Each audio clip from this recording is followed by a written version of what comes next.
Hello dear students, this side is Prashant Chaudhary from CAT Chem Engineers Coaching. Welcome to lecture number 2.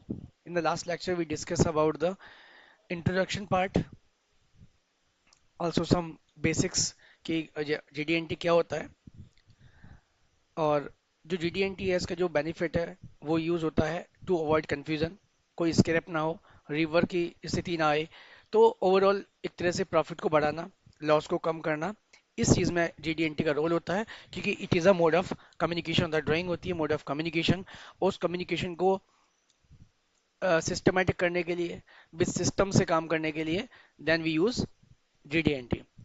जो GD&T के कुछ common symbols है जो कि आप जनरली अब देखेंगे ड्राइंग की सीट पे, वो ये है। टाइप ऑफ टॉलरेंस किस टाइप का है, करेक्टरिस्टिक क्या है, उसके सिंबल्स क्या है, सिंबॉलिक लैंग्वेज एक तरह से है ये, जैसा कि डेफिनेशन बताया था, it is a symbolic language to represent the और एक्सप्लेन द ड्राइंग्स। जैसे फॉर्म के कुछ टॉलरेंस होते हैं, तो स्ट्रेटनेस क्या है, कोई कोई स्ट्रेट पार्ट है, फ्लैटनेस है, कोई सरफेस है कितनी फ्लैट है, उसमें कितनी टॉलरेंस है, उसका सिंबल हो गया। सर्कुलरिटी को सर्कुलर पार्ट है, सिलिंड्रिसिटी का हो गया पार्ट, प्रोफाइल हो गया, कोई कर्व सरफेस आ रही है, ओरिएंटेशन हो गया, जैसे एंगल चेक करना है, जैसे मैंने एग्जांपल ऑटोकेट में आपको समझाया था, ये एंगल चेक करना है तो एंगल इसमें, यहाँ अगर हम एंगल चेक करते हैं, हम दो लाइन के बीच में एंगल कितना आ रहा है 90 का। अगर मैं इस चेक करूं, इस ये दो लाइन के बीच में एंगल कितना का आ रहा है 142 का, तो इसमें टॉलरेंस कितना, हम कितना ले सकते हैं बनाने के लिए काम, तो ये सब चीज़ें आती हैं ज्योमेट्रिक टॉलरेंसेस में। देन परपेंडिकुलरिटी कितनी है, परपेंडिकुलर कितना है, कोई सरफेस दो पैरेलल है, अगर पैरेलल नहीं है तो क्या फर्क पड़ेगा, तो और कितनी टॉलरेंस दे रखा है पैरेलल के लिए, तो ये सब चीज़ें टॉपिक्स है जो यूज होते हैं। पोजीशन का हो गया, कोई हमें होल क्रिएट करना है, फॉर एग्जांपल मैं आपको ये बता देता हूँ अभी, क्योंकि अभी इंट्रो पार्ट है, इसमें अभी आपको ज़्यादा डिटेल में नहीं बता रहा, आगे के लेक्चर्स में एक एक टॉपिक, जैसे ये जो टॉपिक्स है ना, ये जितने भी टॉपिक हैं लेक्चर 1 के हिसाब से 2 3 4 5 एक एक लेक्चर में डिवाइड कर रखे हैं सारे टॉपिक्स, और पूरा विद एग्जांपल मैं आपको समझाऊंगा सारी चीज़ें। तो जैसे ये प्लेट है, अब प्लेट पे मुझे कुछ होल्स क्रिएट करने हैं एक इक्वल डिस्टेंस पे, तो मैं इसमें यहाँ पे कुछ होल्स बना लेता हूँ कुछ डाया के, ये सपोज 5 रेडियस दे दिया, और इसको मैं यहाँ से कर देता हूँ मिरर, एग्जैक्ट लोकेशन हो गई।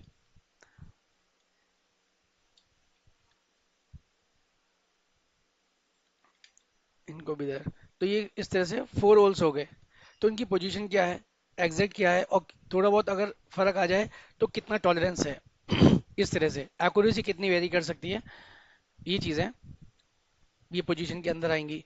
कॉन्सेंट्रिक के दो होल्स एक साथ हो रहा है, एक छोटा एक बड़ा है, तो उसके अंदर क्या है, सिमेट्रिसिटी है, सर्कुलर एंड आउट। तो ये सारे टॉपिक्स हम लोग आने वाली वीडियोस में एक एक सिंगल सिंगल लेक्चर के साथ में पढ़ेंगे।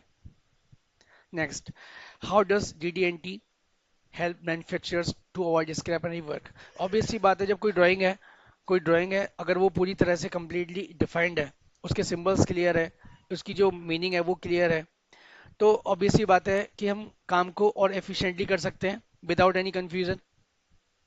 अब पता चला कि ड्राइंग क्लियर नहीं है, उसमें बहुत सारी चीज़ें मिसिंग हैं, तो बार बार ऑपरेटर काम करने से पहले 10 चक्कर लगाता रहेगा डिजाइनर के पास या अपने हेड के पास में कि सर ये क्या लिखा हुआ है, यहाँ पे होल कितना होना है, कितनी टॉलरेंस लेनी है, तो काम आपका रुकता जाएगा, प्रोडक्शन भी नहीं आएगी, स्क्रैप भी हो सकता है कुछ गलत इन्फॉर्मेशन है तो, और रिवर्क के चांसेस बढ़ेंगे।